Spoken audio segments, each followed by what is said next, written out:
Welcome, and thank you for joining today's Finding a Needle in a Haystack Enterprise-Wide FOIA Searches at CDC webinar. Before we begin, please ensure that you have opened the WebEx participant and chat panels by using the associated icons located at the bottom right-hand side of your screen. Please note all audio connections are currently muted and this conference is being recorded. You are welcome to submit written questions throughout the webinar, which will be addressed at the Q&A sessions of the webinar. To submit a written question, select all panelists from the drop-down menu in the chat panel, then enter your question in the message box provided and send. If you require technical assistance, please send a chat to the event producer. With that, I will turn the webinar over to Alina Simo, Director, Office of Government Information Services. Alina, please go ahead. Thank you, Michelle. Good morning, everyone. My name is Alina Simo, and as the Director of the Office of Government Information Services at the National Archives and Records Administration, it is my pleasure to welcome all of you to our event today titled Finding a Needle in a Haystack, Enterprise-Wide FOIA Searches at the CDC. I hope everyone who is joining us today has been staying safe, healthy, and well. Shortly, I will go through some basic housekeeping rules and set some expectations for today's meeting. First, I would like to give you some background on today's event and how OGIS became involved.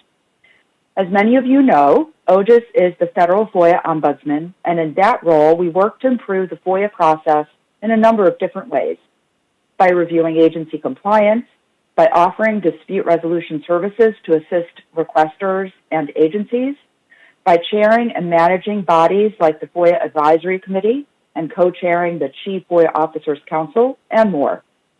In that role, OGIS has a unique perspective on FOIA programs across the federal government landscape. For the last 14 months, we have been watching with interest the impact of the pandemic on agencies' FOIA programs. Just over a year ago, OGIS was pleased to host our first CDC-led webinar, FOIA Requests for CDC COVID-19 Records. Once again this year, the CDC FOIA program managers sought our assistance to speak directly to all of you about how the CDC conducts enterprise-wide searches in response to FOIA requests. You will be hearing today from Srinath Tutukuri, who is the IT project manager for the CDC FOIA program. Srinath is joined by the CDC FOIA Director, Roger Ando, and the CDC Deputy FOIA Director, Bruno Viana. The PowerPoint for today's presentation is accessible on the OGIS website at archives.gov/OGIS. We will also add it to the chat. Throughout this morning, we will be monitoring the chat function on WebEx. We are also simultaneously live streaming on the NARA YouTube channel and also monitoring the chat submitted on that platform. We will be taking questions throughout the presentation, so as you think of questions, please type them using the chat function on either platform. Our plan is to pause periodically to check in and see if there are any questions that have come in via chat. And we will also open up our telephone lines on WebEx during those pauses to give attendees the opportunity to ask any questions orally. An important reminder with regard to your questions. Please be aware that this is not the right time to ask questions about a specific FOIA request. We're happy to have all points of view shared, but please respect your fellow attendees and keep the conversation civil and on topic. We will do our best to answer all of your chat and telephone questions. If we do not get to your question, please don't worry. We will post any unanswered questions and answers on the OGIS website in the upcoming days. We are recording today's session, and we will post a video and transcript of this event on the OGIS website as soon as it becomes available. I also want to take this opportunity to speak to those of you joining us from other federal agency FOIA programs. The CDC's FOIA program has been proactive in communicating with their stakeholders using this venue. OGIS is happy to help any other agency FOIA program to host similar events. If you are interested, please send us a chat during today's event, Call us at 202-741-5470 or email us at ogis@nara.gov. We look forward to hearing from you. At this time, I would like to welcome our main presenter today, Srinath Thoothukudi, who was also joined, as I mentioned earlier, by CDC's FOIA Director Roger Ando and CDC's FOIA Deputy Director Bruno Viana. Srinath is the IT project manager in the CDC's FOIA office. He primarily takes care of managing the enterprise searches, in addition to also being responsible for FOIA's IT infrastructure at the CDC. He has been in this role for more than 6 months, during which he has explored various tools and options to improve enterprise searches. During this presentation, he will present firsthand information on enterprise search process, the tools being used, potential issues, and finally, tips to scope search requests for optimal results. Srinath, over to you now. Thank you, Alina. Good morning, everyone. I'm Srinath Thoothukudi, IT Project Manager here at the CDC's FOIA office. Today, I will be giving a presentation related to how we perform enterprise searches at the CDC's FOIA office, in addition to the issues that we run at the FOIA office when we try to run these searches, and finally, some tips and recommendations that we feel can help us get better search results and even probably take some advice and inputs from the user community and come up with better search results which will help everyone in the long run. Having said that, I would like to go to the next slide, which is the agenda of this meeting. Before I get started with the agenda of this meeting, let me go over 2 important points that I need to tell. The first is, what are the capabilities that we have at the CDC's FOIA office? The capabilities that we have are, number one is, we have access to search on all the email addresses within CDC's domain, so that comes to around 5 to 10,000 email boxes. In addition to this capability, we also have another capability where we can search for documents on all the shared drives within the CDC's network. Having said that, we do have some limitations on this. The first limitation is that we cannot run an wildcard search on any of the mailboxes, and we also definitely need to take some mandatory approvals from the custodians of these mailboxes in order for us to be able to perform any searches. And second is the same with any of these shared drives too. We need to take the approvals and be granted access on the shared drives before we can search for any documents and locate any documents if there are any. Hopefully this gives you an understanding that we do have limitations when we run these search processes, and we cannot just simply run a search on all the mailboxes at CDC, and we have limitations where we have to only run searches on a restricted mailboxes and a group of mailboxes. We also cannot run searches on a whole division or a CIO if there are hundreds of people.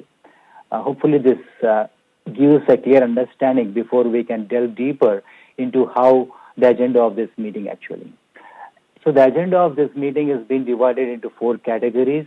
The first category is an overview of ES, which is known as enterprise search. The second category is how we categorize these requests based on the technical complexities.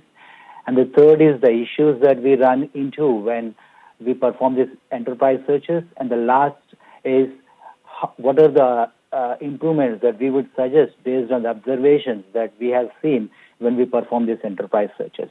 And finally, we'll also have a Q&A session over this particular aspect. Before I move to the next slide, does anyone have any questions?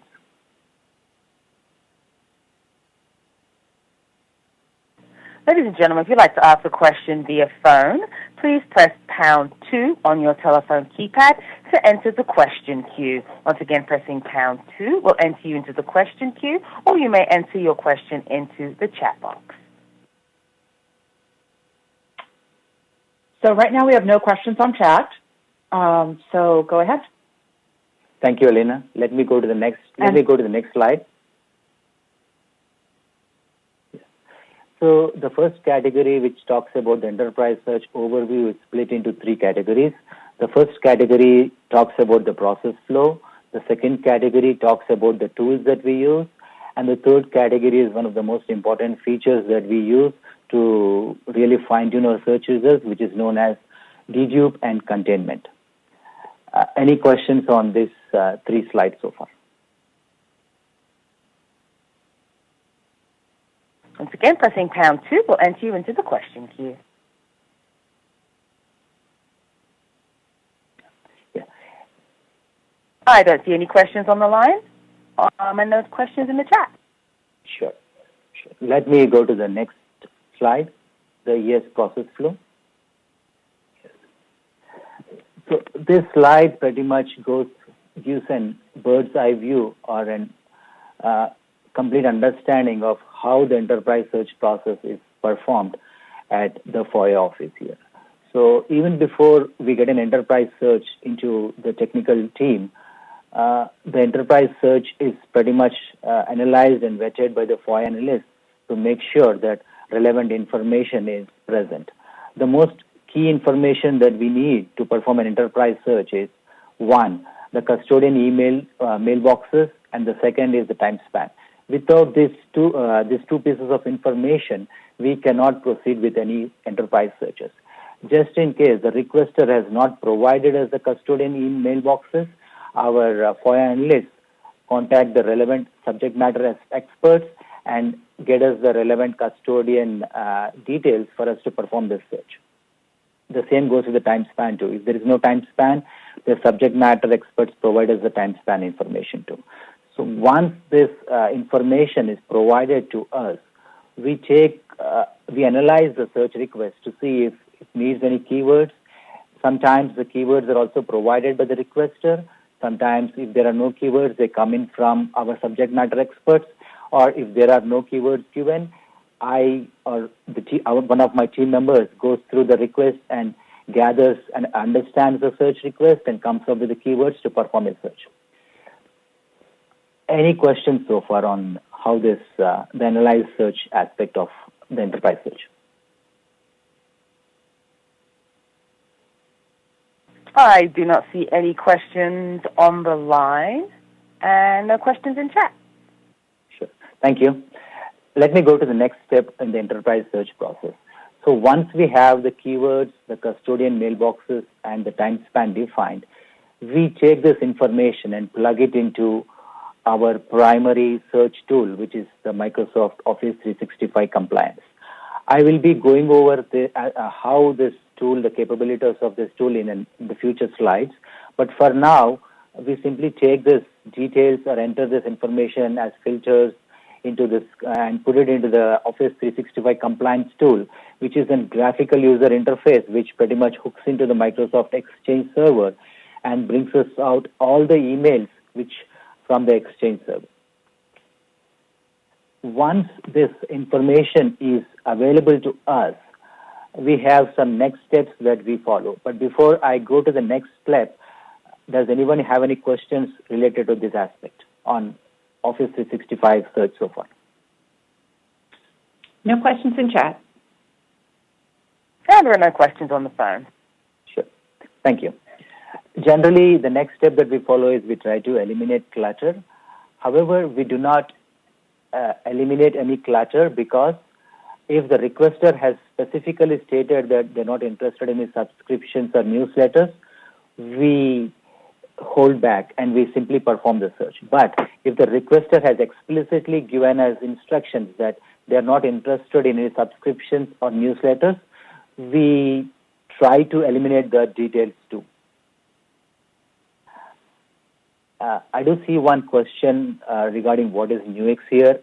So Nuix is an forensic software which is used for analyzing the data, which I'll be going over in the next section, specifically where I'll be talking about different tools actually. So once we perform the search and we get the necessary search results, we do, and if we have to eliminate any clutter, we go ahead and eliminate any subscription-based emails based on the records that we see, and then we do rerun the search. After rerunning the search, I do, or one of our analysts goes ahead and samples the data to make sure that the results meet the expectations of or are within the scope of the request. So we do capture some metrics regarding what kind of records have been captured for each keyword, or how many records are coming from a single mailbox or different custodians and so forth. So we have all this information which is captured. And if the records if the records are very less, and we are certain that the search request is a simple request and there's not much of ambiguity in the results that we see, we go ahead and with the next steps of exporting the data and preparing the data and finally even presenting the data. However, if we see that the results look ambiguous and we have a lot of data, we present it to the analyst with all the necessary insights for them to make or probably contact the requester and make an informed decision, and if they are willing to narrow down the scope, if required, to come down with lesser number of records. And then we probably rerun the search to get some better results. However, if as and when we feel that the records are good enough, we go ahead and export this data into either a PDF and a doc format or a message or an email, and sometimes even to an PST records. We occasionally even, since the graphical user interface has some issues where we can't really delve much deeper into each record to understand and see if the records are that good, we sometimes take this data and put it in Outlook and get a better insight and awareness of how the data looks. And once we feel that the data is good enough, we go ahead and prepare this data. So this preparation of the data is where we talk about dedupe and containment. I have a specific section to talk about dedupe and containment in detail, but in a nutshell, what the dedupe and containment does is that it eliminates lots of duplicate data, and it cuts down the volume of the results by around 20 to 40% based on what we have seen so far. But it helps us to make the records more concise. That way it saves us the time as well as the requesters the time when we are not presenting them duplicate information. And the last step is that we do present this data, and we take this data and put it into the file shares and also into our case management tool, which is known as FOIA Express, which we use. And from here on, I pass on the baton back to the analyst, and the analyst takes it over from here till he brings this case to a logical conclusion and finally closing out the case. And that is the overview. This is an overview of nutshell of how the whole enterprise search process is performed from a technical perspective at the CDC's FOIA office. So, does anyone have any questions regarding the process flow here?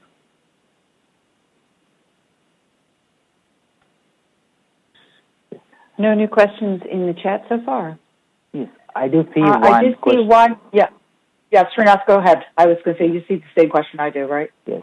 Yes, I do see one question where have you ever had any emails fail to properly import into FOIA Express? Yes, sometimes, very rarely do we run into issues where some of those emails fail to load into FOIA Express. In that instance, what we do is that we take the email message out and we try to reformat it into PDF manually. But yes, we do run into occasions once in a while, but it is not very prevalent.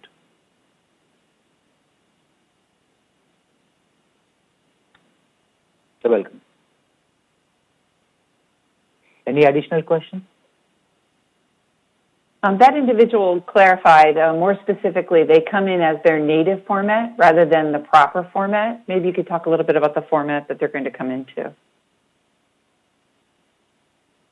Yeah, so usually we come in, most of the emails come in the proper format itself. We don't get any formats which are not non-English specific or not non-ASCII specific, so we never really ran into some of these issues.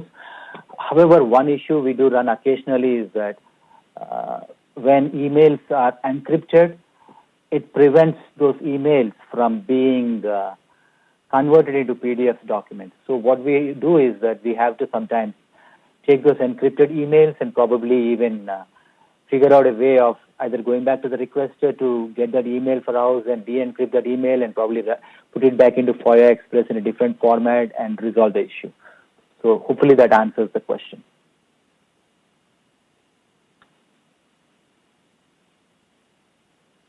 All right, and there are no questions on the phone.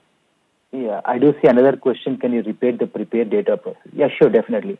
So what we do in the prepared data process is that once we have all the data exported from Office 365, which is usually either in individual messages or it's an .pst file, which it's an, think of it as a zip file with all those different messages. We take this data and put it into a software which we use, which is called the case management software of FOIA Express.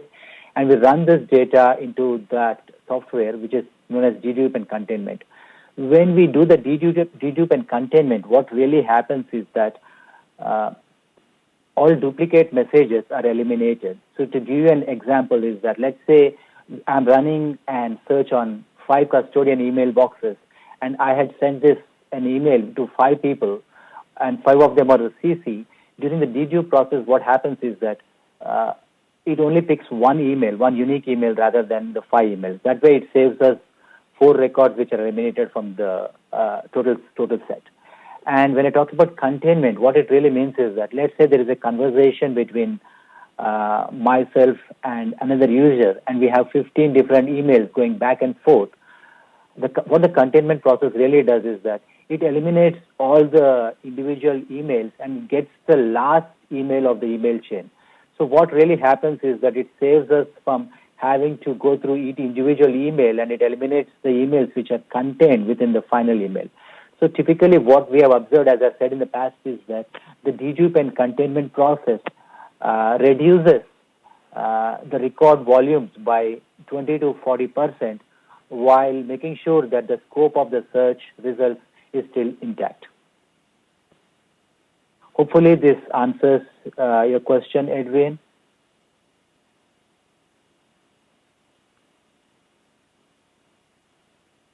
Yes, for dedupe and containment, we can use different softwares. We use Office 365, sometimes does some dedupe process. Nuix can do dedupe, and Outlook can also do. Sometimes we are capable of eliminating some records, but we primarily use the FOIA Express for containment, actually. So to answer your question, yes, all the records, we definitely go through the FOIA Express software for the containment, and it's extensively used. For every search goes through the containment. As long as we only get, the exceptions would be that we have 5 or 10 records, then there's no necessity to really do the containment process. Let me go to the next slide.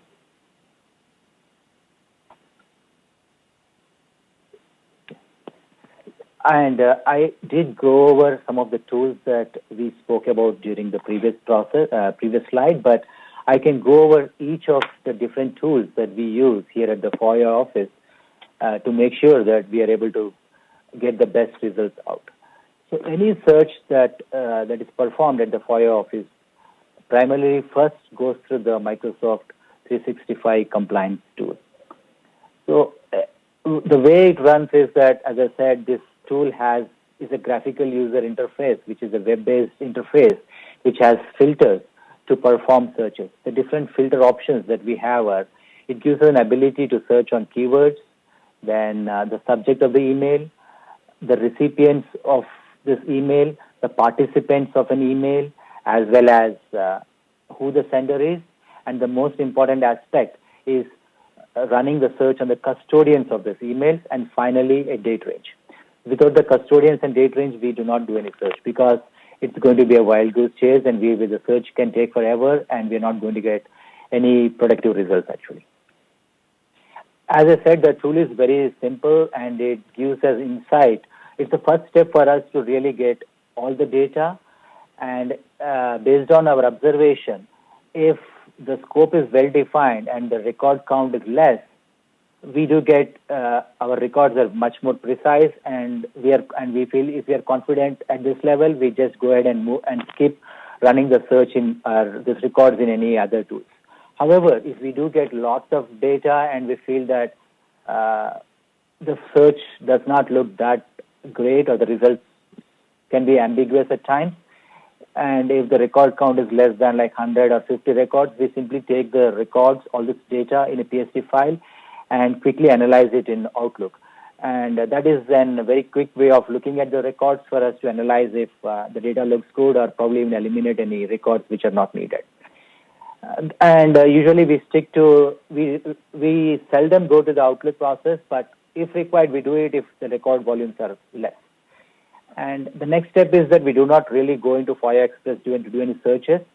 And what we do is we have been using this forensic software called Nuix. And this software has higher capabilities than the Office 365 software as well as Outlook. And it can really provide much more insights into the records. And it is capable of doing some containment and additional dedupe, which the Office 365 process fails when the record volumes are much more higher. And it gives us an insight into the data and helps us understand if the record slip counts. So what we see is that once we have like a big set of records of around 10,000 records and we run this through Nuix, it cuts down the data volumes and it's much more precise.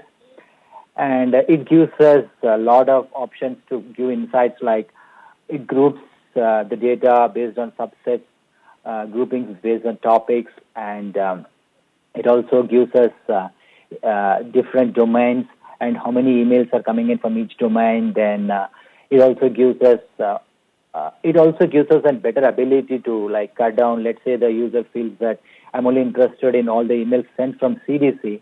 It helps us to narrow down those records. So it has different additional search filter options which are not available in Office 365. And we do use this tool on an as-needed basis. But it is definitely a powerful forensic software where we can run pretty much data. We can pretty much run and analyze a lot of data, not just Outlook emails, but also even a lot of hard drive-based data and a lot of documents and so forth. Any questions on this so far, on the tools specifically? I do not see any questions in the phone queue. As a reminder, ladies and gentlemen, if you would like to get into the phone queue, pressing #2 on your telephone keypad will enter you into that queue. I see no new questions from the chat. Yeah, thank you. I can move to the next slide. So this pretty much conclude. Let me talk about this dedupe and containment. I did speak about it a few minutes back, but I can present a slide which I've captured from the FOIA Express software, which gives us an insights into how the dedupe went actually. So in this instance, we had around 900 records which were captured after running the search through Office 365 as well as the Nuix software. We knew that this 903 records could be condensed further, and as I said, the dedupe process typically brings down the records by around 30%. So when we did run this 903 records through the dedupe process in FOIA Express, what we found was that our interest is primarily on the green bar here. We want to see how many records it comes down to. So from 903 records, the records were condensed to 630 records here.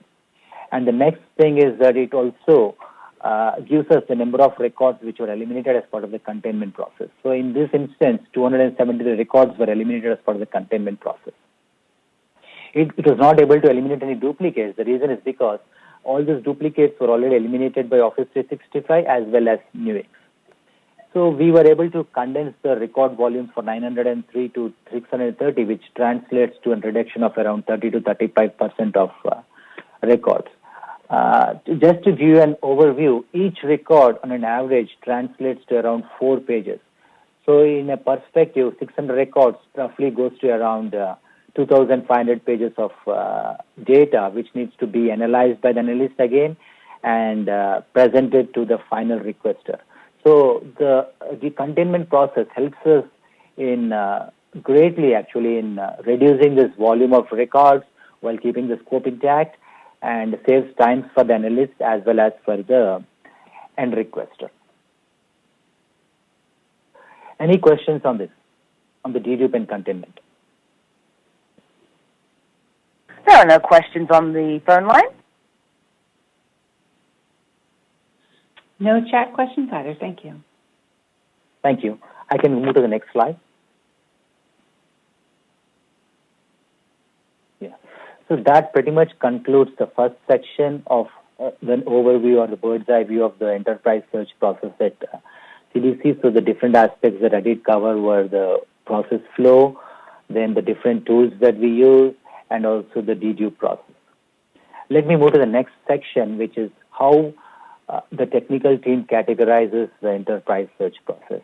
I would like to make it clear that we also have another categorization on the administrative aspect of enterprise searches, so I will not be going into that aspect. Here, the categorization is primarily limited to the complexity that is involved from a technical aspect when we try to get search results. So the first, I have categorized the search into three different categories. One is the low intensity, the next is the moderate intensity, and the last is in high intensity search. I would like to go to the next slide where I'll be talking about low intensity search. So when I say low intensity search, what it really means is that the searches are very simple to perform, and we are absolutely certain that we are getting the right results, and we can very quickly get the search done and close out the request in a timely fashion without any issues or without having to go back and forth with the requester. So, and as a slide, the picture here depicts, keep it simple. So generally when the requesters try to keep it simple, we know that the search is a very low intensity search. So what is really a low intensity search? I have placed a few attributes which primarily define what a low intensity search is for us. So we have the custodian mailboxes which are defined. So when I say custodian mailboxes are defined, we know that the request, we have to run a search on a few custodian mailboxes. It could be a director or an assistant director or probably the head of an division and things like that. So it's very clear on who we are running the search. The next is that we also have a very short time span. It's a very important thing with the time span actually, because the shorter the time span, our results are more accurate and more in line and in sync with the scope of the request. So it makes it, so if it's a 2-week search or a 3-week search or a few days around an event, the search results are very precise. And the next is the number of participants. So if we know who the participants are, let's say we have a very limited participants, like a discussion between a few individuals, 4 individuals, 5 individuals, then it really helps us to narrow down the search results. That makes the search results more accurate actually. And the last is not having any unambiguous keywords. When I say unambiguous keywords, we don't expect keywords like run a search on COVID or run a search on autism or run a search on AIDS or SARS. So the searches could be very vague and we could get tons of records actually. That's what I mean by unambiguous keywords. Any questions on this so far? We have one question on the chat. Do you use Nuix as your primary method to dedupe your records, and/or do you think this is a more efficient way to dedupe compared to the ADR/EDR tools within FOIA Express? We do not use Nuix to primarily dedupe the records. So we do use Nuix for deduping, but the first step of dedupe always happens at Office 365. And if anything is missed out during the dedupe process at Office 365, it is captured in Nuix. And by and large, Nuix does a good job with dedupe, so we do not see any dedupes happening when we do the containment and dedupe process in FOIA Express actually. But FOIA Express does an excellent job with the containment process. And probably Nuix also has an ability to do the containment process, but we haven't figured that out. As I said, we only started using it in the last 3 to 4 months.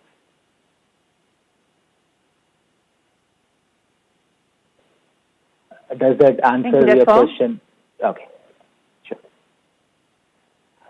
If there are no questions related to the low intensity search, I can show an example of what a low intensity search is so that it gives an understanding of what I really mean by low intensity search. The next slide, please.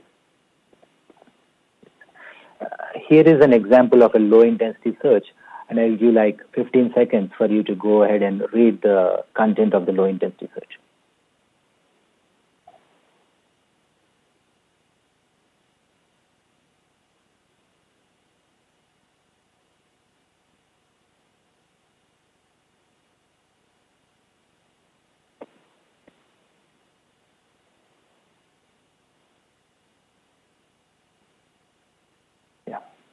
All right.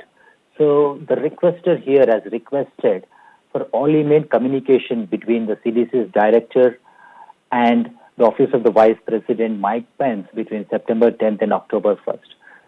So the time span here is very short, 20 days. We know who is the custodian here. It is the director of the CDC. And we also know who are the participants here. So the participants are two people. One is the director of CDC, and it could also be anybody from the Office of the Vice President. It could be a secretary or anybody sending those emails to us. So we have our mailbox defined, we have our dates defined, and there is no necessity to do a keyword search here. And all we do is that we make sure that the participants are anyone from the domain of the email domain of the Vice President. So in this instance, all the participants would be it would have a domain address of ovp.eop.gov. So that would be an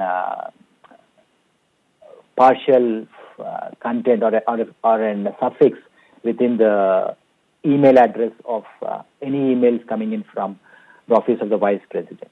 So that pretty much will give us a very concise results, accurate results, and from here we can just take those results and we straight go to take those results, and if the record count is very small, we just take those records and we run them through the dedupe and containment process within FOIA Express, and we're able to get the results out in a very short time span, and the analyst is able to close out the results. So what I mean to say is that it's a very simple search for us because the scope is very clear and there is no ambiguity, and it makes it very easy on us to get searches done.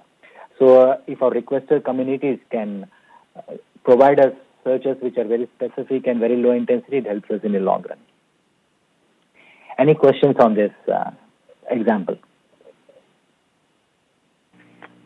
I do not see any questions in the phone queue. Nothing on the chat. Thank you. Thank you. I can move to the next slide. So when I talk about the next slide is about moderate intensity search. So when I say a moderate intensity search, what I really mean is that sometimes the custodian mailboxes can be defined or may not be defined, but we have a way of figuring out who the custodians here are. And the participants may be known sometimes or they may not be known, but typically in a medium intensity search, we could have more number of participants too. And we may also have to run searches on group mailboxes like event-based mailboxes or response-based mailboxes and so forth. And the search is not specific to a particular keyword. It could be a phrase search or it could be a combination of keywords that need to be searched on. And generally the date range is larger, or it could be in a much longer date range or a time span. So when I say a moderate intensity search, what it really means is that the record count is much more higher. Typically it is between 100 and 1,000 of records. But we do know that we can definitely get the records here, but it involves some work on our end before we can really pinpoint and nail the accurate results which are relevant for the scope of the request. Any questions on this moderate intensity search? There are no questions on the line. No. Thank you. I will go over an example of a moderate intensity search. Probably I'll take a few more minutes to really explain that example in much more detail. Next slide, please. Thank you. I'll give 15 seconds for you to go ahead and read the content of the search.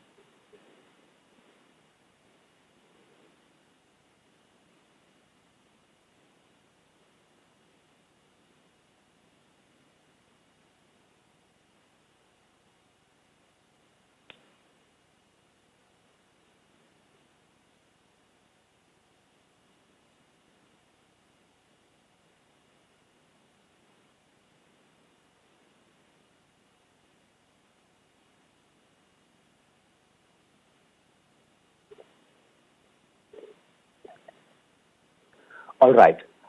Let me get started with this request. This request relates to a news reporter who was interested in finding out the investigation that CDC had performed related to an incident where a few people were infected with COVID when traveling on a bus from Milwaukee all the way till Texas. And apparently, unfortunately, an individual passed away too.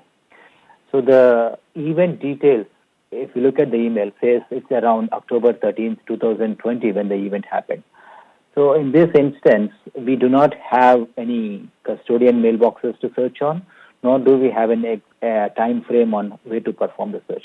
However, the only thing that we have from this request is we are able to pick up the different keywords. One is COVID-19, then it's a commercial bus.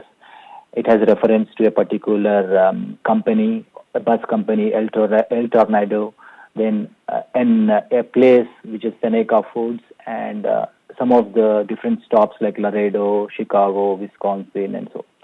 So we do have sufficient keywords to probably even start off with a search here.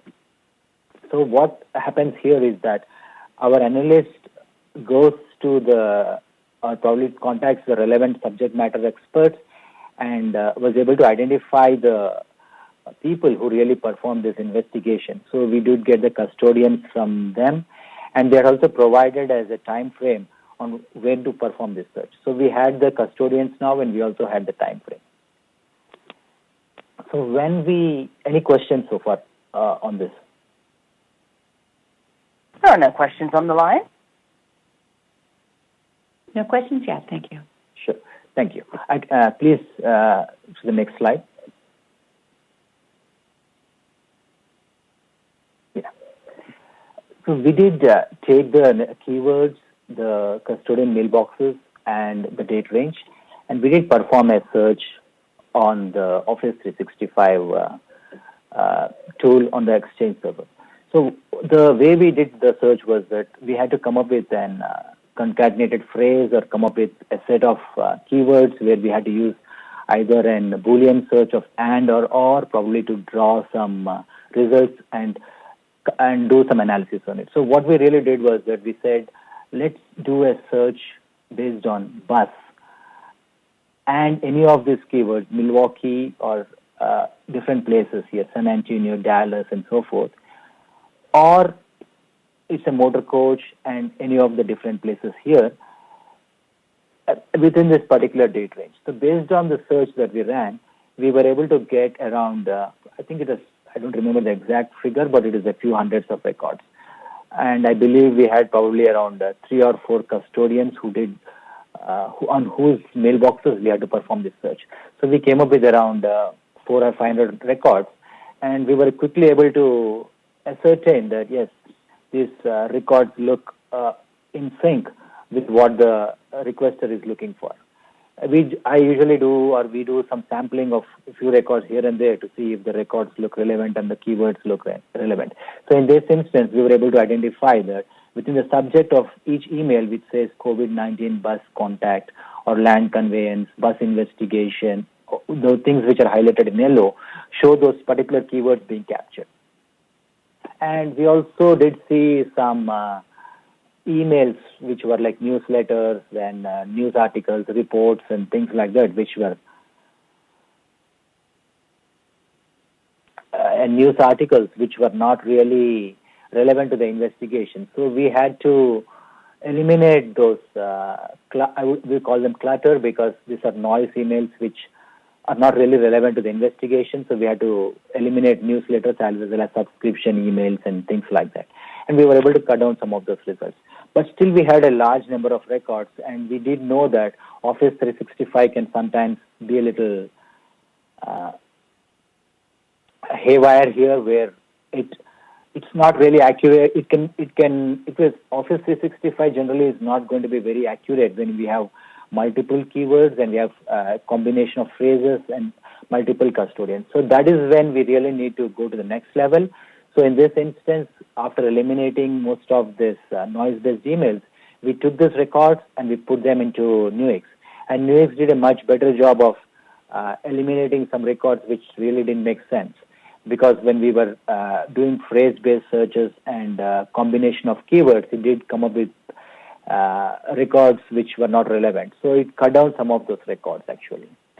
So this is what a moderate intensity search is, and Nuix also gave us a lot of insights as well as topics. It gave us groupings and topics, but in general, we were confident that the records that were coming out of Nuix and what we were seeing was in line with what the requester was looking. But this definitely needed much more effort. It was not a simple search, and we needed to make sure that these records are relevant, and we just went back to the requester again based on the insights that the analyst was provided, and once we got the necessary approvals, we moved forward with the Dedupe Containment process, which again reduced around 20 to 30% of records. So this is what really a moderate intensity search looks like. So when I say moderate intensity search, the characteristics are it has lots of mailboxes, the records volumes run into hundreds, and we definitely need to run this process through multiple softwares, and we definitely do some analysis. And it's more than likely that we have to go back and forth with the requester before we can finalize the records. And any questions? I do see a few questions on the chat, so let me try to go over the first question. So the first question was, are you referring to e-discovery when you're using search tool in Office 365? Is it an e-discovery tool? Are you referring to e-discovery when you are using the search tool in Office 365? Yes, it is the same thing. We do use the e-discovery tool. That's right. Okay, great. And the next one, I'm not sure if you can answer or if this is going to be one for Roger Bruno. Could you speak briefly on how subject matter experts and potential custodians are determined before creating a search query? Thank you. This is Roger. I can take that question. So, depending upon what the scope of the request is, CDC has set up an emergency operations center to handle the coronavirus pandemic, and they have teams that are set up to address specific to address specific aspects of the pandemic. So you have, for example, folks who deal with the vaccine, the folks who deal with the no-sale order, various groups. So depending upon what the request is about, certainly if it's COVID-related, we would send the request where we, in a situation where we have no custodians provided, because probably the requester doesn't even know who the custodians are. We would send it to the Emergency Operations Center and say, please give us the names of the folks who will be involved with this topic that this request is interested in. And so they would then identify either custodians or a particular mailbox that's being used by a team that would reasonably contain the records requested.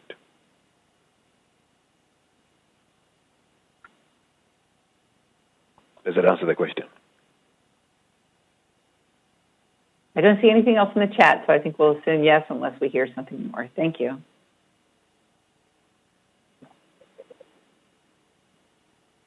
Oh, I'm sorry, there was a follow-up. Sure. She says, thank you. And for non-COVID topics, is it the same process?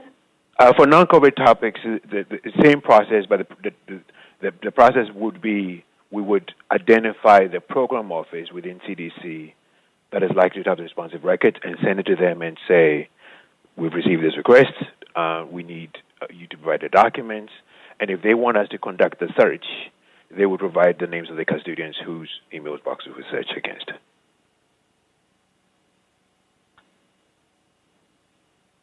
Thank you. And if, for example, and sometimes they might come back and say, I'll give an example of where the requester doesn't identify mailboxes, but he identifies a whole group. So a requester comes and says, I want you to search for all employees within NCRD's emails for this keyword. Well, like Sina said earlier, we can't perform a search against email boxes for just a particular program office, right? So literally you're asking us to search against custodians for an entire program office or division. We're going to come back to you and say you're going to have to limit it. So if you can't limit it by name, you're going to have to limit it by a topic enough that they will be able to identify who are the folks who worked on this particular subject matter. And then they will provide a list of custodians.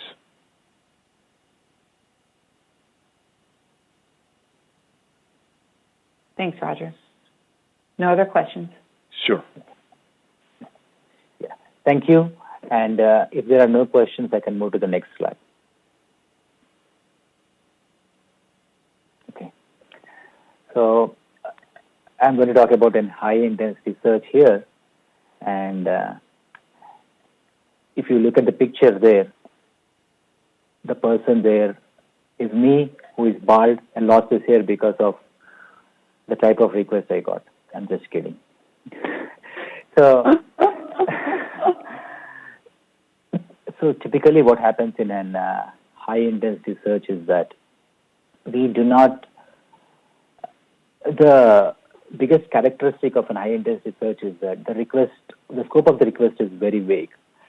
And we run into probably thousands of records, sometimes 10,000, sometimes 20, sometimes 30, and I've seen searches going to 80,000 records too.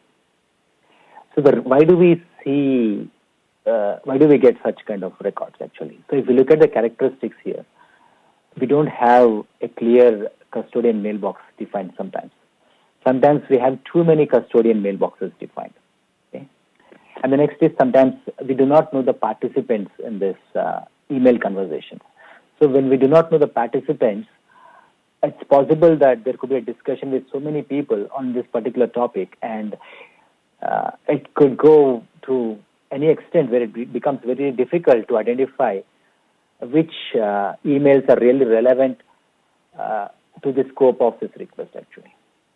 And sometimes we also do not get any keywords, so we have to frame our own keywords, and we have to come up with keywords based on the request. And and most of the times when this high-intensity search starts, it's an unknown for us. But looking at the request, we can say that this is probably a high-intensity search because once we run the search through Office 365 and we see all these different volumes of records, then we figure out that, yes, this is going to be an wild goose chase where we're not going to get too many records. And what really makes it more complex is sometimes we have requests where we have to use Boolean searches like or and to concatenate the search results, and the records can be very haywire. And finally, even having too many attachments in the emails can also complicate. Sometimes we see slides, presentations which have different words which absolutely have no relation to the scope of the request. So that is what in high-intensity search really I'm talking about here right now. Any questions related to the high-intensity search? There are no questions on the phone. This is Raj. I just wanted to... No, I'm sorry. Either. I just wanted to add one, at least from my experience with these high-intensity searches. I think Srinath was pretty generous when he said that a record average size is 4 pages. A record size could be, suppose that it could be one email, 1 page, or it could be as much as 5 or 6 pages. So we talk about an email string, and that is just the email string itself, without including the attachment. So if it has 3 or 4 attachments, and each attachment is on average 4 pages, you see how that extrapolates into being a lot of records, just on its face. So sometimes when we say we located 5,000 records, that doesn't translate into pages. It could be 5,000 pages. 5,000 records could be 25,000 pages. It all depends upon what the average size of the size of the record is and how many attachments it contains. And what we've had with some requesters is they would say, at least we've agreed with them, is remove the attachments, right? So they just want the raw emails, and then they would come back, we would negotiate and say, you can always come back and ask for a specific number of attachments after the fact. And that could also help with us being able to process your request much more timely if we don't have to process the entire record set, including attachments and everything else. So it's over. Yeah. Thank you very much, Roger, for reminding me of that issue. I forgot about it. Thank you. If there are no questions, we can go to the next slide. I'll pause for 15 seconds so you can read, everyone can read this request. It is an example of an high-intensity search here.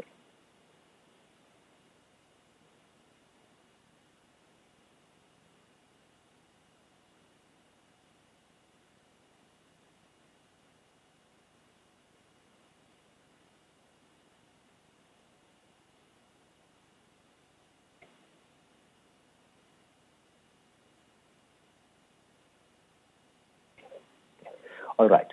So we had a requester who was interested in all responsive records related to procedures, guidelines, and discussions that happened around coming up with a guidance on wearing face masks to slow down the speed of COVID-19. In this instance, there were no specific keywords given to us, and we had to come up with a set of keywords. The next is that we had to identify who are the custodian mailboxes. As Roger has already mentioned, we get that information from the SMEs who give us the guidance on what the custodian mailboxes are. And the next is the date range, which is also coming either from the requester or it's going to be given to us by the SME.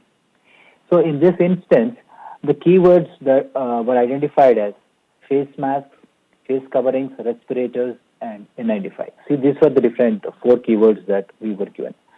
So when we do a search here, what it necessarily means is that I have to locate records which are either a face mask or masks, face covering or face coverings, respirator or respirators, or even respiratory, anything. So we do prefix searches as well as suffix searches, and finally the N95 mask. So we had to concatenate a string to come up with the keyword searches. So I can... yeah. Any questions so far? There are no questions on the line.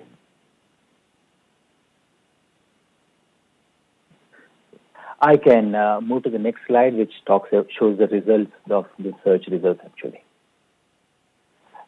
Based on the search that was performed here, we had come up with 22,877 records.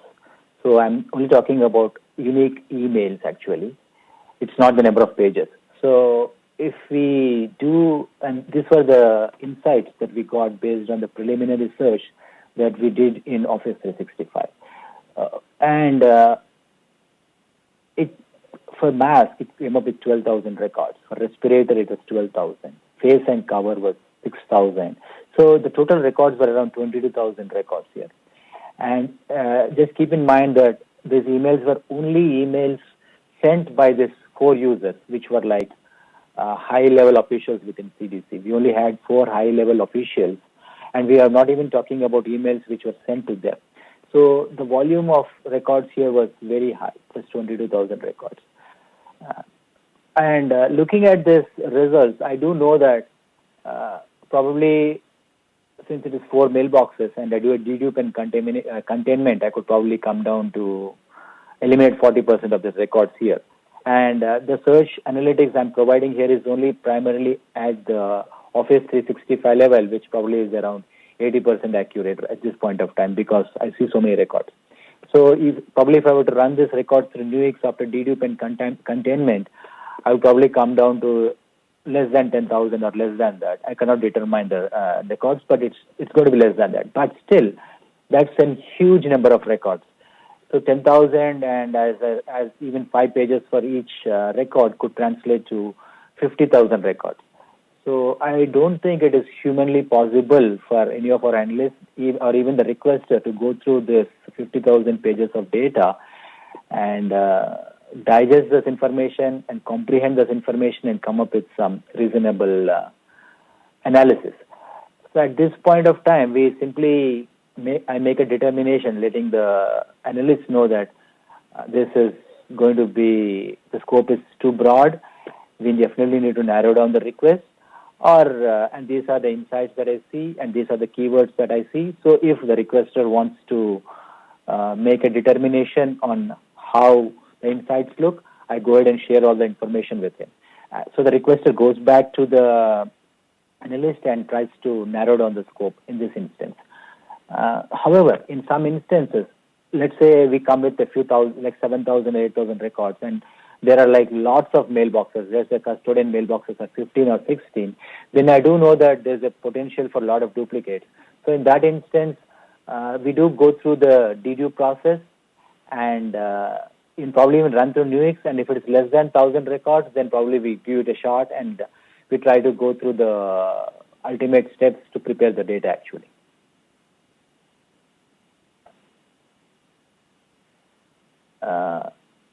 Any questions on this so far? So I have one technical question. Someone asked, if applicable, how do you use NUIX and UIX in high-intensity searches? Sure.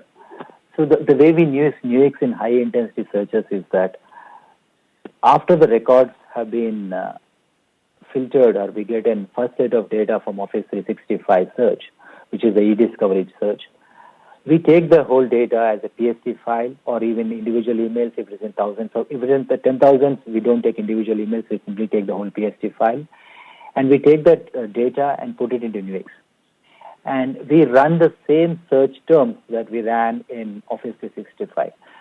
NUIX does a better job with and it has a mechanism to eliminate some records which are probably missed in Office 365. And it brings down the number of record count down. That is the first thing. And sometimes it can also eliminate some duplicates. So we definitely see a reduction. It just depends on the number of custodian mailboxes and the number of keywords and so forth. So it's undeterministic to say how much percentage NUIX can eliminate, which were not eliminated by Office 365. The next step is NUIX has a much more higher analytical capabilities where it gives us analysis based on which mailbox has a lot of emails being sent, or which domains or which organizations are sending all these emails, and which email address is sending us emails, which are in the CC, which are in the BCC, which are in the 2. It also provides us insights on around which date or which time frame do we see a lot of emails going out. I would call them heat map kind of things. So that analysis is also there. And it also separates the records. It gives us subsets of data saying that, okay, if you're trying to do swipe, mask, face, and face mask, for these 3 keywords, we see around 500 records. But when it has its own way of analyzing groups. So it gives us different subsets of groups actually. So that it gives us all the it provides us sufficient analytical information for the requester as analyst to make an informed decision to narrow down the scope, is all I can tell you. So that is how we primarily use NUIX in high-intensity search. Thank you. I have another question. It might be better for Roger or Bruno. Someone on YouTube chat asked, do they need to request all related attachments if they want attachments? So I think that means, would you assume attachments unless you hear otherwise, or do people actually have to specifically ask for attachments if that's what they want? Great question. Unless you say you don't want attachments, then your records, the search would include attachments. So the default is yes, attachments. The default is okay. yes. Yes, the default is yes, unless you say no. Great. And then a second question came in. It has to do with records retention. How far back do archives go for files searched? Do they follow records retention schedules and get destroyed on a schedule like paper files ordinarily would be? And do searches recover files that have been deleted by individuals, no longer needed, not required to be retained? Long question. I'm not a records retention expert, but this is what I'll say, is that when we receive a request for documents, primarily emails, which we have, where someone says, I'm looking for all email correspondence from X starting from 2005 or from 2000, if we can search against the custodian's mailbox, we would start from that time frame, from 2000 or 2002. If those records are still contained within the mailbox, it's going to be pulled. If it's not there, they won't be able to pull it. So can we pull data that has been deleted from a person's mailbox? I don't, and unless it corrects me, I don't believe that the 365 e-discovery tool can do that. If the emails are for somebody who is in the capstone program, which is the few folks whose emails are basically archived forever, and I don't mean that literally, but pretty much forever, then we can search against any date range. So, for example, Redfield's emails are archived, even though he's gone. So 10 years from now, if someone makes a FOIA request for Redfield's COVID-related documents, we're going to find it because his mailbox, everything in his mailbox was captured. Okay. Thank you, Roger. I'll just speak for NARA and records management. Electronic records are scheduled like paper files generally. So yes, that is a true statement. Thank you.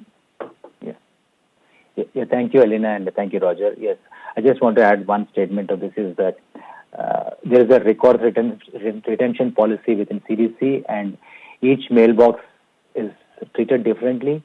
So our records liaison at the records retention agency division within CDC, we can give us clear directions on how many months or how many years a particular mailbox can be retained actually. So based on that, we can quickly at least let the requester know that this mailbox's mails are not going to be found, or if, as Roger has said, if it's a capstone official, probably the records retention policy is much more longer actually. And this is Roger again. I just wanted to add something just on the NUX tool, because someone had a question about that. The NUX, what it does that the 365 e-discovery tool doesn't do is that it's able to better analyze the data. And so by being able to properly analyze the data, it helps us actually find a needle in a haystack. That is what NUX is supposed to do. So we don't use it for deduplication, because the EDR feature can do that and 365. It's more to analyze the data. So, for example, what Senator was talking about, heat maps, where is most of the email traffic coming from? It categorizes the records. We've had NUX for quite a while, but CDC has we have definitely increased our usage of e-discovery tools since COVID.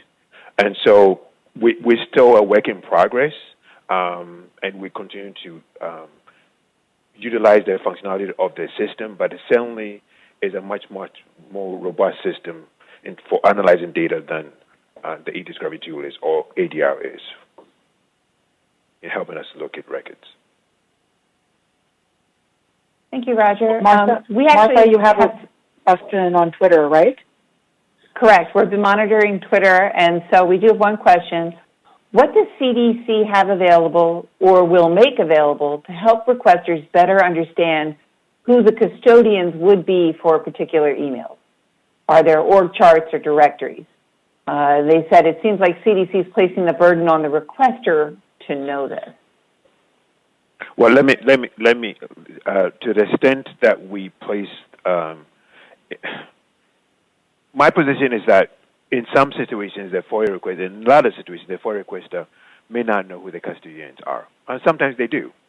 And so, to the extent that a FOIA requester would not know who the custodians are, I tell my team we should not go back to them and ask them for names of custodians, because they wouldn't know. For example, if somebody makes a FOIA request and says, "I want any correspondence sent by the chief of staff for Governor Cuomo," this is the person's name, to anybody in CDC, well, they don't have to know who the recipient in CDC is. They've given you the name of the person who sent an email, right? And so then we can go to EOC and say, hey, did anybody have any contact with the chief of staff for Cuomo? So, yes, in some circumstances, the EOC, and I would say problems with the EOC. The EOC is made up of employees who are detailed for a period of time and they leave. So it's a revolving door. So there's not the people who are in EOC today may not be there 60 days from now. So it continues changes. So there's not a list of folks who are there for the entire duration of the pandemic. They're not. They go on detail for 30 to 60 days and they go back to their program office. The very few of them stay on for much longer periods. So that is part of the give and take. And so to the extent, and I'm sure this happened, and I would own that and apologize for that, but to the extent that we are placing a burden on you to look for custodians, we might be doing so in a situation where, A, we've identified that you would know who the custodians are because of what you said.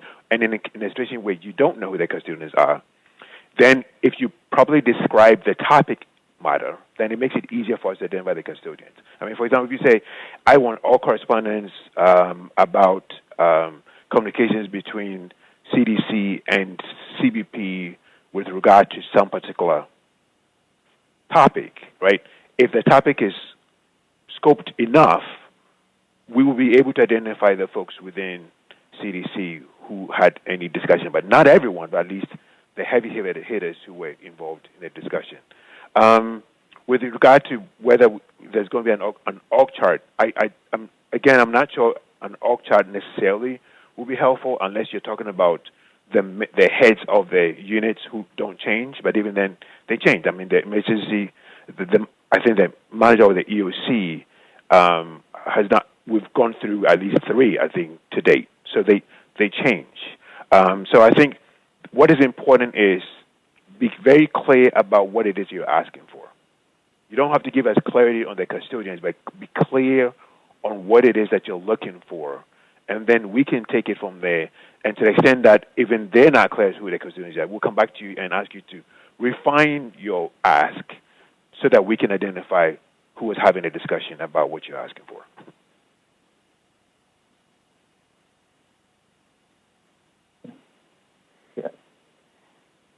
Yeah. Thank you, Roger. And it was a good reminder of reminding everyone of the title, Identifying the Needle in the Haystack, which we forgot actually. Yeah, and I do see one question here. Yes, how do we eliminate duplicates? And this has already been covered in the discussion. We can use any of the tools like Office 365 or NUIX or even FOIA Express to eliminate duplicates. However, for containment, we only can use, right now our capabilities are limited to using FOIA Express for containment. Thank you. Any questions on this search so far? High-intensity search. There are no questions on the line. And that covers the chat for now. Thank you. Yeah. So before I move to the next slide, what I would say is that any high-intensity search is bound with lots of complexities, and a decision has to be made whether we move forward with the request or we hold back and send it back to the request. So that decision is made based on the number of custodians and the type of emails that we see, if the keywords are very generic and so forth. So sometimes there is some discretion when we have to go back to the requester to let them know that we cannot perform this search. Yeah. And I can move to the next slide. Yeah. So I have covered the different categorizations of the searches based on the technical complexities that we have seen so far. The next topic or next section is the issues that we see when we perform searches here. So we have made an attempt to identify the problems and help the end user to know the problems that we face to see if we can find some solutions and come up with better search results. So the first issue that was really identified was broad scope. The second was high record count, and the third is average data quality. And the 3 of these are pretty much related. And I can quickly go to the next slide where I'll be talking about the broad scope of a search. I think by now most of you would have been are pretty much aware what the broad scope really means. Like the characterizations of a broad scope are too many keywords, and having very generic keywords like just say searching on autism or searching on SARS or searching on COVID, or having too many mailboxes, and the date range is very large. Sometimes we get requests where the date range is for a few years or a few months, and the results are very, very too many results where it becomes really hard for us to identify the search actually. So just to put it in perspective, if you look at the picture there, the scope, it's a rainy day and we have so many umbrellas there, but in reality, we only need one umbrella to identify the request here. And in this instance, the yellow umbrella is good enough for us to identify the records and narrow down the scope actually. Any questions related to this topic of broad scope? There are currently no questions on the line. Nothing new. Thank you. Yeah. Next slide. And as we have already discussed in the high intensity search, we see very high data volumes, and it really becomes very difficult for us to identify which is the right data or which is the wrong data, unless the requester is really specific about what he's looking for. And sometimes some requesters are very good at telling us what they are really looking for, but sometimes some requesters come up with some I cannot get into the requester's mind or probably read his mind to understand what he really is looking for or what she is really looking for. That is what makes it complex. So that when such a situation arises, it so happens that we get so much of data and we cannot know which is the real data in this. So just to give you a perspective, if you look at the picture, we have so much of records there and we do not know which is the right data in the picture, right data there. Any questions? There are no questions on the line. No? Yeah. I can move to the next slide. And this is a really interesting topic here. So I'm using this term called average data quality. So when we do a search based on few keywords, sometimes we do see records being retrieved. And when we do analyze the records, it turns out that we know that these records are not really what the end user is looking for. But since the requester has not clearly specified that he needs these records or those records, we still have to deliver those records. I can give you an example of a request where we were asked to search for records on all mailboxes at the CDC's Guatemala office. And when we did a search on Guatemala and ICE stands for Immigration and Customs Enforcement, what we found was that we were getting all emails where the word Guatemala was showing up in the email signature, and the word ICE was showing up in some attached documents in a PDF or in a Word document. And we absolutely knew that these records were not what the end user was looking for. So this is what it means. So we have the quantity of the data here, but the quality is very poor because we are very certain that we are not getting the right record. Sometimes somebody asks for a response for COVID. So when we run a search for response for COVID, we do have a division or an EOC on a specific branch which is looking at COVID response. So people have their people have their addresses as COVID-19 response. So what happens is all the emails with signatures of COVID-19 response show up. And I do know that these are not the records that they're looking for, but I still have to deliver them because these records are what the requester requested. So if it makes sense, what I'm trying to say is that the quality of the search is poor because of the keywords that have been provided or because the scope of the request was not really clear, if it makes sense. Any questions on this? There are currently no questions in the phone queue. There's one chat question. It's a bit broader. We can save it or we can take it now. Which do you prefer? I think it's for you, Roger. Okay, we can take it now. Okay. I see in the CDC FOIA annual report you received approximately 2,400 requests last year. How many FTEs do you have dedicated to doing FOIA searches for this number of requests? Dedicated to do FOIA searches is one, Sir. That's it. We're working on getting a contractor to assist us, but right now it's just Sir doing the searches. Okay, thank you. Sure. Thank you. I just wanted to add, as far as this average data quality, in a situation where the keyword that has been provided by a requester is so generic that it's going to be found in, for example, people's signature block, for example. One way to limit that would be to say the keyword should appear in the email content or in the subject. I mean, that would narrow it down. I mean, so that we go, okay, if the word should appear in the body of the email, or it should be in a subject, or it should be, I think we can do searches within certain number of words. So COVID within 5 or 10 words of no sale order or some other word, just so that we make sure that whatever it is that you're looking for, right? Because at the end of the day, the requester, you are seeking information that is useful to you.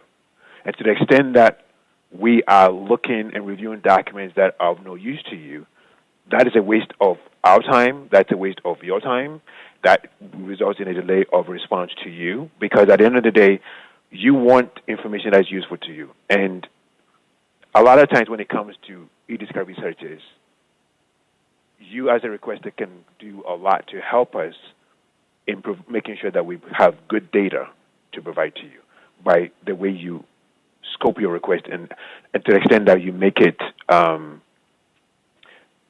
easier for us to be very much more precise in identifying the documents that are responsive to your request. Thank you, Roger. Yeah, thank you, Roger. If you don't have any additional questions, we can move to the next section.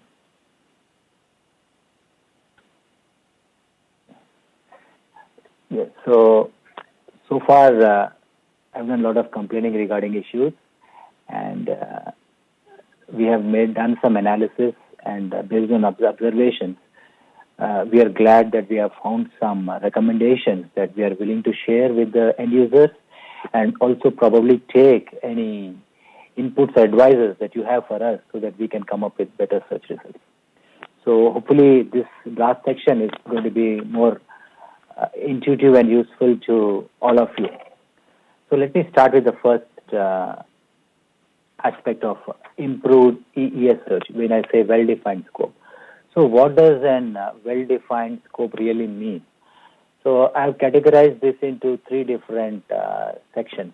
So when I say well-defined scope, what I mean is that we do not want any ambiguity in the scope.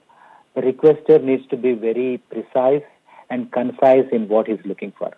So as long as the requester is very precise and concise in what he's looking for, I'm very confident that we can get very good results. The second is, if a requester is looking to perform multiple searches within one single search, the recommendation is that he split each search into its individual line item within the search request. It would even be better if each sub-search is made its own individual request. That way, each search is pretty focused on an objective of what we are looking to achieve. That really helps us out, actually. And the last thing is that one recommendation is that most of the searches that I have observed is that there's a lot of newsletters and subscriptions that come in. And we do see a lot of requesters explicitly stating that we do not need newsletters and subscriptions, and we are looking only at conversations and things like that. So that is really appreciated.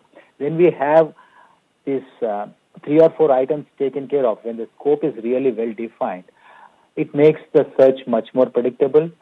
It saves us a lot of time, and as Roger has stated, it provides much more productive results, and it helps the end requester get the right data. Any questions on this? There are currently no questions on the phone. Thank you. And no new chat questions. Thank you. Okay, thank you. Let me go to the next item on this. Limiting keywords.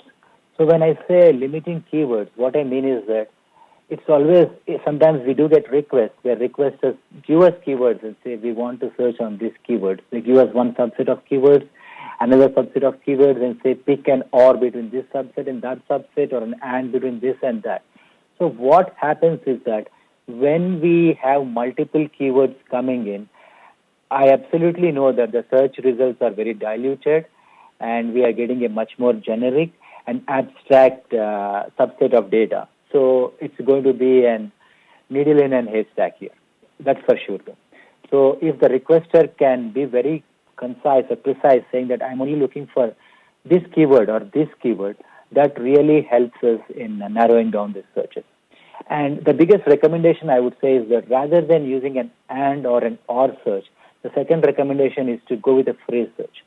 I can go to an example of a phrase search. So we did get a requester asking for testing for COVID-19 in long-term care facilities. So that is a very good phrase, but it doesn't necessarily mean that when I search for this phrase, I'm going to get any records or all the records, because people can use different words, or probably they could rephrase the content of what they're looking to search in different ways. So what we figured out is that testing for COVID-19 in skilled nursing facilities. So the way the search was performed was Rather than say testing, we say test star. So the word is a suffix. So it could be test, testing, or tested. That is one way.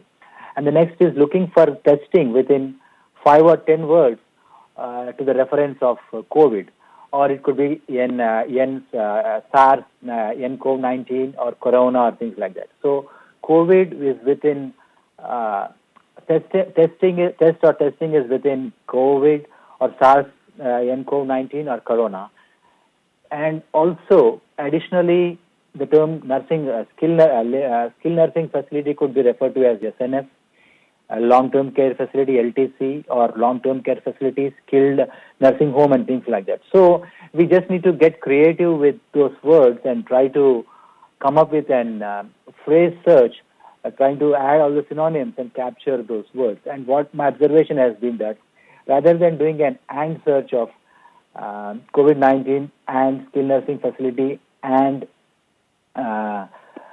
testing, when we did this phrase search, trying to find words within a number of words spacing, we were able to get much better results, which are much more accurate. So that is one thing that is definitely recommended instead of doing an and or search, actually, because an and or search could go very vague. If there's an email with 1,000 pages, the first word could start at the starting of the body of the email, and the last word could be somewhere in a content in an Excel document, or it could be a Word document. So that record may not be relevant, actually. So that is one thing. We can eliminate such things when we try to do a phrase search. And the third thing is that, let's say if the end user is coming up with keywords, it would always be better if they can prioritize which keyword takes precedence. So if they are giving us 3 keywords, I recommend them giving a priority. This is the first keyword that takes precedence, the second less precedence, and the third last precedence. Because when we run these records and we're getting too many records, when we run them to Nuix, it gives us a subset of records to us, or even in Office 365. That helps us present the information to the analyst, stating that, okay, for this first keyword, you're seeing this records, and this is taking more precedence. If you want this to take precedence, we will give you this subset of records. So we are trying to help. I'm trying to help the user come up with what he's really looking for, rather than having keywords with an and so forth. So that is one thing that really helps us, prioritizing the keywords, doing a phrase search, and keeping the keywords to as minimal as possible. Any questions on the limiting the keywords? There are currently no questions in the phone queue. This, Raj, I wanted to say something here, because I want to make clear to everyone who's listening that there's no requirement that when you submit a FOIA request to us that you have to provide us with keywords. So this example would be, if you do provide us with keywords, limit the number of keywords, because we've had 2 pages. Sometimes folks give us a whole page of keywords or 2 pages of keywords. So what is important, one of the most important things that you can do is to have a well-defined scope, right? If you have a well-defined scope, we will be able to find, like Suresh was saying, the keyword that you might use might not be the term that internally the folks who are having conversations would use. So you might say long-term care, and maybe they just use a term, they might use the name of the facility, or they might just say LTC, or whatever it is. So if the scope is well defined, that's a very good start. If you want to provide keywords, you can limit the number of keywords, but you're not required to give us keywords. You're also not required to give us custodians. But if you do want to give us a list of custodians, limit the list of custodians, because the more custodians you provide to us, the more records we're going to pull, the more duplicated records are going to be provided, because if there are 10 or 15 custodians and all of them are CC'd up participants in a particular discussion, that means that one email string is going to be contained within 15 or 20 custodian email boxes. And so just a point of clarification, you don't need to give us keywords, you don't need to give us a list of custodians, but if you do, just limit it.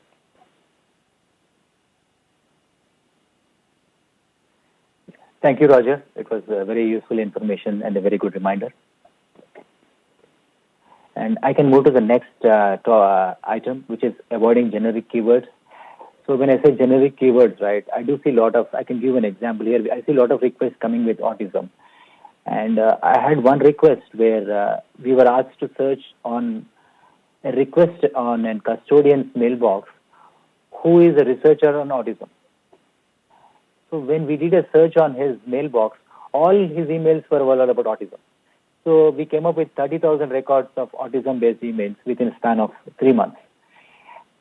It's like trying to search a stockbroker's email with the word stock. So that was the type of request which is very generic.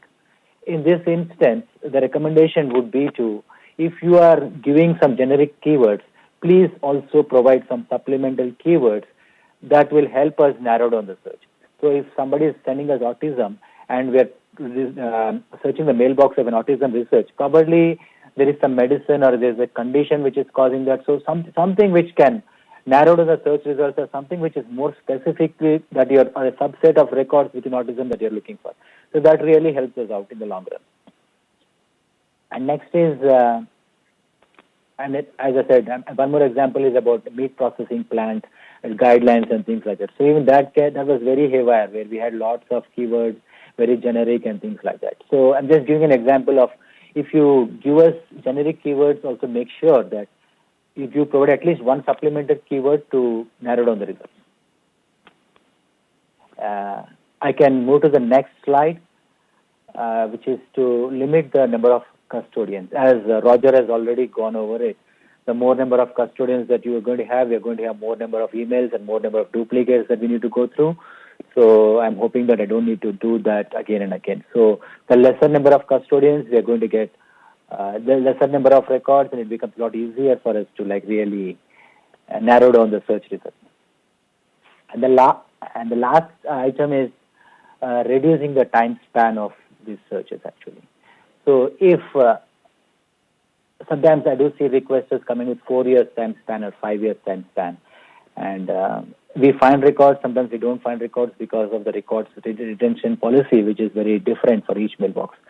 However, we do notice that sometimes when we run searches like for a year or a couple of months, we get like 20,000, 30,000 records. So it's always better to limit the time span, be very specific on which time span you're looking for. If there was an event that happened, probably a month around that event, 15 days before the event, 15 days after the event, probably makes sense where there's a lot of noise or heat maps related to this particular activity. Or let's say an example is that chloroquine. When people talked about chloroquine, it was just talked about for like a month or two.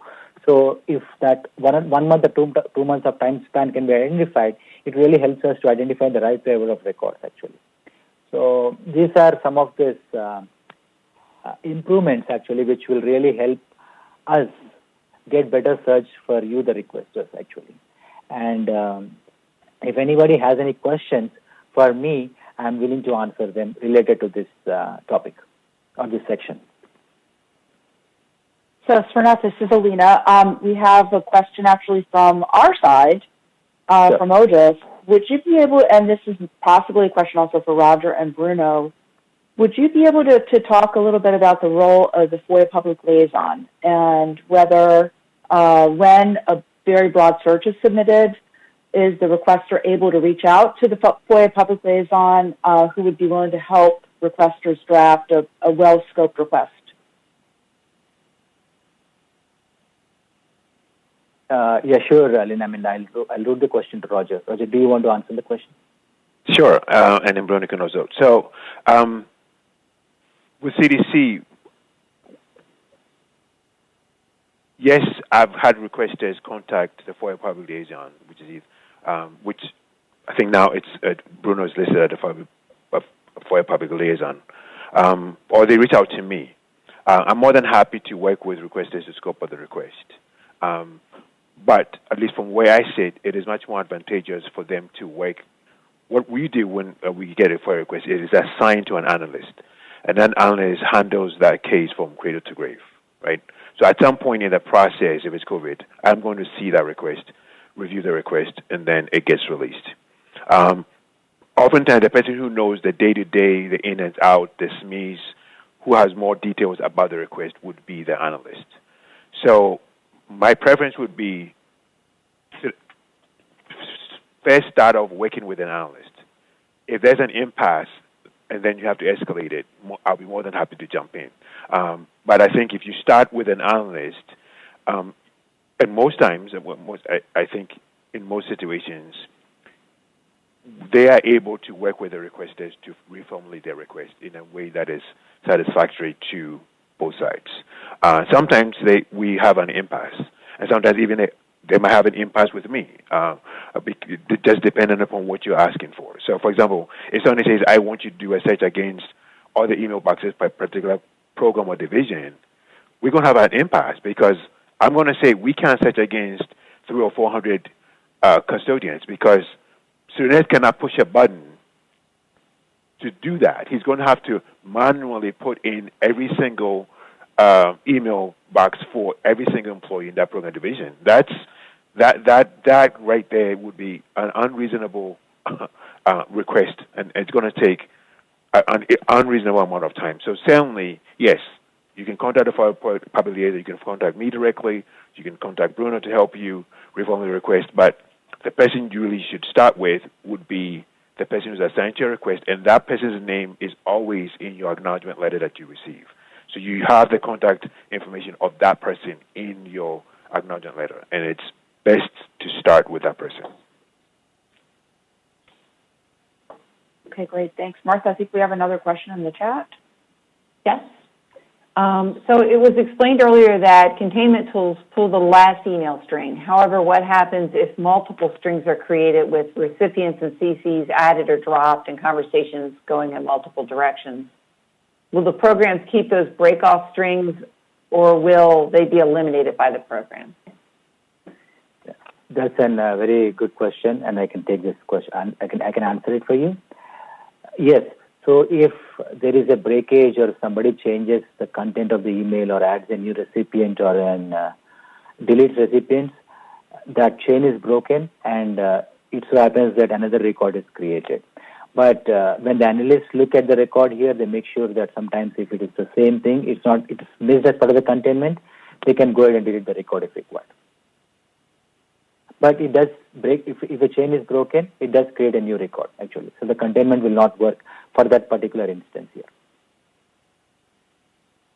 Yeah, just to amplify what Zena said. So if all the email correspondence was not all contained within one email string, then any separate emails are complete separate records that are going to be pulled. They're not going to be eliminated. Okay, and then we had a sort of follow-up, I think, on the same basic topic. Could you please discuss the topic of the most comprehensive email thread? Let me attempt to answer that question. I'm going to assume when you say the most comprehensive email thread, you're saying that email thread that contains every single email correspondence about a particular topic. So if that exists, because sometimes it may not exist, right? So if to the extent that an email thread contains every single discussion about that particular subject matter, well, I'll assume that's the most comprehensive. And then to the extent that the containment system identifies that, then it pulls that record. So that the requester is receiving every single permutation of discussion about that particular subject matter. But to the extent that one email string is not comprehensive and there are maybe multiple ones, there are subsets of it would go in different directions, then those are going to have to be pulled. And then they're not going to be considered as dupes or near dupes, because they're not. So when you say they're going to be pulled, do you mean they will be part of the responsive, absolutely comprehensive responsive records? They'll be part of the response, exactly. And I want to add on to that as well. This is Bruno Viana at the CDC. From my experience using the tool, and Srinath, Roger, you can back me up, as far as the duplicates and the containment is concerned, that tool is very sensitive. So I've had analysts come to me and say, these are duplicates, why is it not catching it? But any sort of change here or there, if there's an attachment missing, if it's a forward, if there's any slight change, the tool is very sensitive, and it'll include it in the responsive document set. So let's give an example. For example, let's say Roger, Bruno, and Alina had an email conversation about having this webinar, right? And so we had emails back and forth, and there's a final email thread of this discussion. And then I forward to Sereneth, and I just do FYI. I don't even say anything. I just forward to Sereneth the whole email string. Now that I've introduced Sereneth, that's a separate chain because he was not part of our conversation. I just forwarded the whole email string between myself, Bruno, and Alina to Sereneth. That is, we no longer have a quote-unquote one comprehensive email. We've created two separate ones now.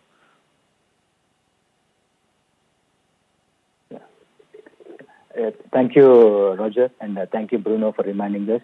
And as I'll just add one thing to what Bruno said is that if somebody even tries to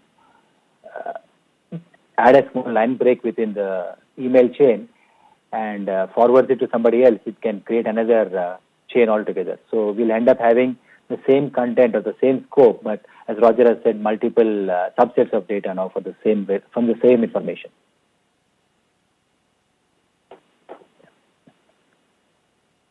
Thanks, everyone. I don't see anything else in chat right now. Yeah, thank you. And I would like to open this up to anybody within the user community who is willing to provide us any recommendations that can help us give them better results. So we can probably have a few minutes of chat or discussion to see if they have any suggestions for us. And we can take those suggestions and have them discussed internally within our CDC's FOIA office. Ladies and gentlemen, if you would like to make a comment over the phone or you have a question, you may press #2 on your telephone keypad to enter the queue.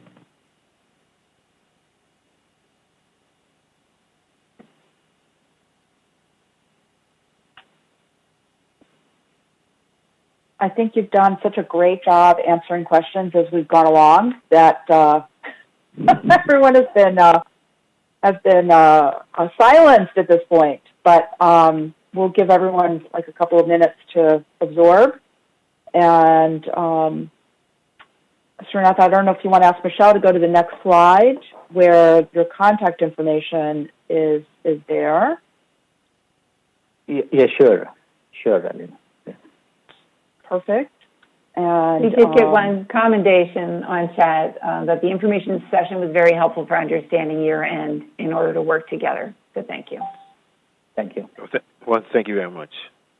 Thanks. Yes. So if anybody has any additional questions, please feel to reach out to me related to any technical aspects. But if it is related to any business or administrative aspect, I recommend that you reach out to Roger or Bruno, and they should be able to answer the question. And Martha, do we have any other questions on the YouTube chat platform? Nope, nothing from our colleagues who are watching the YouTube chat right now. Thank you. I just saw another chat question come in. Does the CDC have analysts to do manual responsiveness checks to further reduce duplicate emails / attachments within threads? Yeah, I will read this question to Roger. I'll take that one. Sure. So this is just the first part of pulling the records and deduping and doing all that. Every set of records that Srinath pulls is going to go to an analyst who is going to analyze it, to go through process the records before it's released to the requester. During that process, if they are seeing duplicates, because it's not perfect. I mean, at the end of the day, it's a computer. Whatever you put in is what you're going to get out.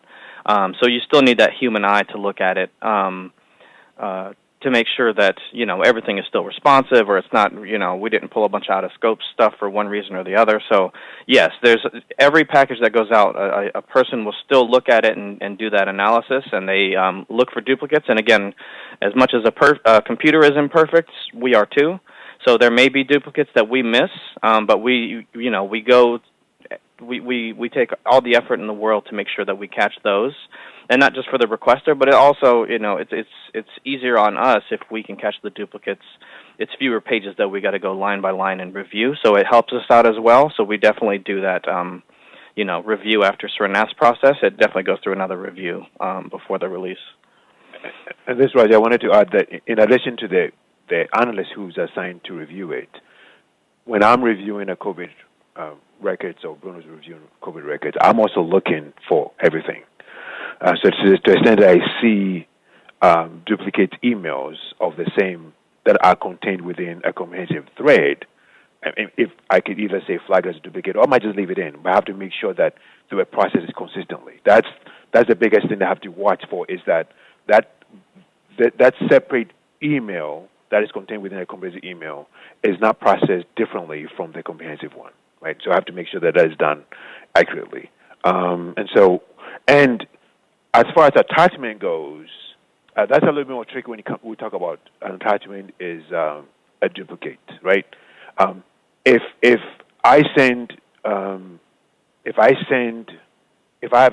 there's email correspondence between CDC officials and they attach a document, right? It says, this is CDC's, please review and edit CDC school guidance, for example. Let's just use that, for example, right? And then that same school guidance edit is sent by, let's say, Dr. Walensky, and she sends it to, let's say, the White House and says, this is our current draft of the school guidance. I can't say that just because we have released it in this email string internally, it's the same thing, therefore it's a duplicate. No, it's not, right? Because that email chain to EOP, to White House, is a separate email. That attachment is to that email string. Therefore, that the document itself is not a duplicate. Mm-hmm. So it's included. Even though it's the exact same document that internally Walensky saw was given to by her staff. It's the same document. But we're not going to mark that as a duplicate just because it's the same document attached to a different email. It's not. So when we talk about removing attachments as duplicates, it means that the email and the attachment are the same. So everything should be the same. Otherwise, it's in. So if the email string is the same but the attachment is different, that's a new record. If the email string is different and the attachment is the same we've seen earlier, it doesn't matter. It's still a different record. And this, Roger, this is Bruno again. This goes back to the question that Roger answered at the beginning of the presentation. So in the FOIA world, it's considered, the email and the associated attachments are considered a record. So that's why the default is, if you make a request for emails, those attachments are going to come unless you say that you don't want them, then we can exclude them. But in a record in this instance is that email and any associated attachments. So that's why, even though the body of the email is just a forward, or it's just, it looks the same, or the body of the attachment is the same. There's no changes made to an attachment, but Roger sends me a draft of, a document to 5 different people. It's going to go to 5 different people. The attachment's the same, but the text may be different, if it's forwarded or replied, but there's no changes to that attachment.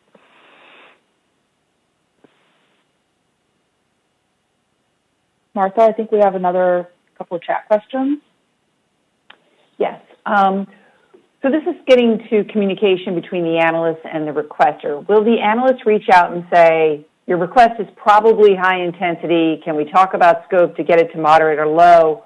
Or will you do the search first before you determine that it's high intensity? I guess the question is, when a request comes in, is there always a search conducted, or can it be determined to be high intensity before the search is conducted?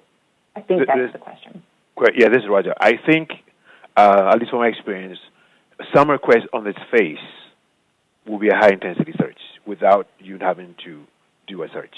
But in some situations, I've asked my staff to go, before you go back and say this is overly broad or vague or voluminous, we need to have data to support that, right? So we should do a preliminary search and see what we pull, because it might turn out that there's not much discussion here. And sometimes we might do the search and realize, oh, okay, there wasn't a lot of conversations around the subject matter. It seemed broad on its face, but there wasn't much conversation here. So, but to the extent that, so if we do the search and then we determine it's a high-intensity search, then CNERS would make that known to the analyst. And the analyst would go back to the requester with enough information to help them to reform the request. But sometimes on its face, and I go back to this one about I want all correspondence that the CDC had with, for example, the White House. Okay. Any conversation that CDC had with the White House from January 1, 2020 through December 31st, 2020 on its face is going to be a high-intensity search because they're going to be multiple people, they're going to be multiple email domain names. That's going to be a high-intensity search right on its face, and we don't need CNET to do a search to tell us that. So it depends is the answer, right. which yes, is fair. It depends. Yes, exactly. Right. It depends. One question that someone had regarding duplicates, if the recipient changes but the email thread is identical, the thread containing a different recipient would be contained as a non-duplicate. Is that correct?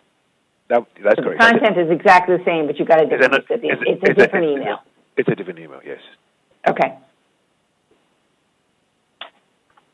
I don't see anything else in the chat right now, unless I've missed something, Alina. No, I don't see anything else either. I think we've asked all the questions. Michelle, anyone wants to chime in orally on the phone? No, I do not see any chat questions or comments on the phone. Okay. All right, Srinatha, any other wrap-up words before we say goodbye to everyone and let them get on with their day? Yeah, sure, Lina. I would like to wrap this up by saying that we would like to avoid the situation of the needle in the haystack as long as the scope is finalized and the scope is very concise.